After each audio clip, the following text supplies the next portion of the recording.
என்ன சண்டைக்கு கூட்டாவும் ஒன்னா பந்தயம் போட்டு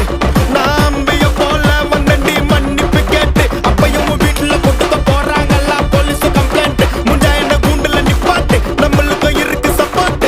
உன்னை கூட்டுன்னு போவேன் ஜீப்ல